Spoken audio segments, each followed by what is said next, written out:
What is going on, everybody? This is your buddy Dave with the Nissan Nation, and today we are going to talk about the 2021 Pathfinder. Yes, it is coming, and you should be excited. Now, let's get into why you should be excited, but first, let me show you the picture, and you should get a good eyeful of this one.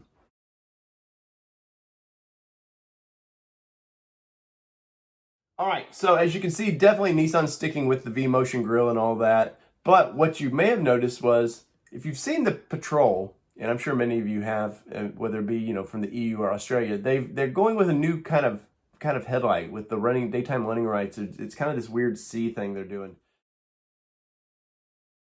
Definitely that's blending into this. Of course, it's got that weird gap. It's going to go LED lights all the way around, so it's definitely lends itself to you can change up the lights a little bit. But this version has much more of a normal SUV front to it than the previous version was. They went from a sort of a rugged, the mid-2000s Pathfinder was it was still luxury, but it was more of a rugged look, and then they softened that a lot, kind of appealing more to maybe the soccer mom, the daily driver crowd.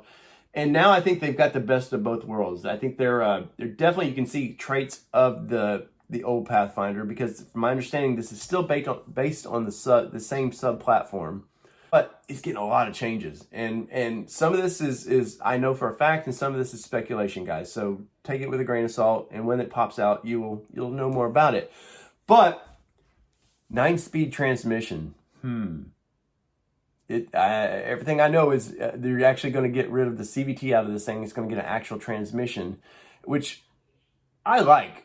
I like a real transmission. The CVT has its place in small cars, and that's about the only place it belongs, in my opinion. I don't have a beef with the CVT transmission. When we tested the Rogue, we've tested the Sentra, we've tested the Versa. Here, a link above to the Versa. It has a place in that car, but after that, and when you get into the bigger mid-size level and to the upper, there's no place for it. Nissan initially was showing this generation of Pathfinder. They were showing it towing all kinds of stuff, and they had all kinds of problems. And you've seen that advertising go away real quick. They just stopped showing it towing campers and stuff because could it do it? Yes. Should it do it? No. And they learned their lesson on that one. But this one here, I think, could do it with a real transmission. But what if they went to a different motor? And initially I was thinking, well, they'll probably use the 3.8 liter that the Frontier is getting into this, which I think would be a nice vehicle. Maybe you could do a sports version of that. Maybe you take that Rock Creek and you do something like that. But what if it got the variable compression engine? Take a look at this. So the variable compression engine with a turbocharger. Now that is kind of appealing because it's the best of both worlds. You can when you don't need the torque, it's not doing it. When you do need the torque, you've got that variable compression engine. But if you added a turbo to it, that's just even more power when you need it. So that is pretty exciting. But would the 4-cylinder be exciting to you in the Pathfinder? It's not necessarily a big vehicle, but it's not necessarily a small vehicle either.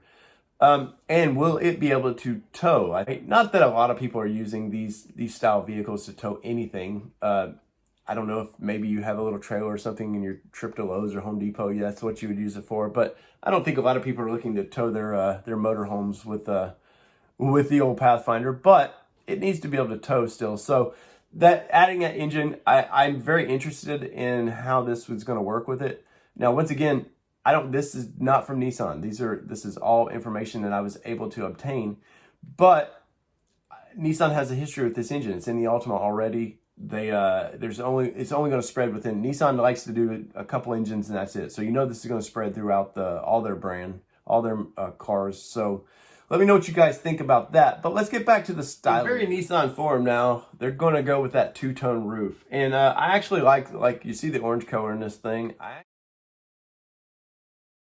All right, so colors. Nissan needs to step up their color game just a little bit. And if you've seen this video, link above, they need to step up their paint game as well. But I like the two-tone that we're seeing in this picture. It's very elegant looking. It's very nice looking, and I think that's they have a history of doing two tones, whether it be the kicks or they're kind of doing that with all their cars now. I really do like how this looks. I actually like the wheels of this thing. I think they look very nice. I like how they've done the kickouts. If you look at the bottom of the car, it's very Kicks Juke-like. The way they've done the plastics, the way that kicks into the door panel. So I really like it a lot. Obviously, you're going to get a roof rack with it. Overall, I'm very happy with this vehicle. We've told you once again that this thing was going to be not Land Rover, Range Rover like, but they were trying to starting to get into the more executive with the Pathfinder. And I think this, from what I see of the outside, is definitely getting there. And what we see on the outside translates to what I know we've seen. I've posted pictures on Instagram about the new Rogue with the Platinum editions they're doing. This thing is going to be a home run for Nissan. I really do believe that. As long as they do away with the CVT, like I was told they're going to, this thing, I think, is a home run. They're already selling 4,000 to 7,000 a month anyways. So I can only imagine what this thing is going to do. So is this going to be a home run for Nissan or not? If you've looked at our Instagram page, we posted a bunch of pictures of the Rogue, the inside of the Rogue Platinum.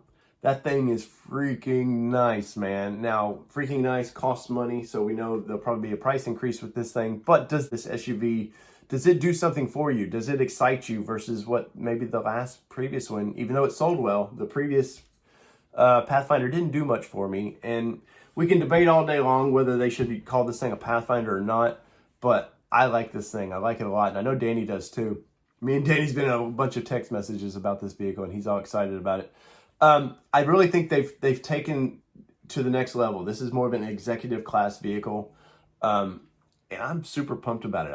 I like the two-tone colors that I see of it so far. And once again, go to our Instagram page, Nissan Nation Productions, and go over there and look at the Rogue, and look at the inside of that thing. It is freaking amazing, and this is going to be even better. So let us know what you think in the comments below. And once again, when you smash that like button, it tells YouTube, hey, I like this content, and it says, hey, bring me more of this content, but it also says, hey, new people that may not know about the Nissan Nation, come check these guys out. And when you hit the subscribe button, you know what that does?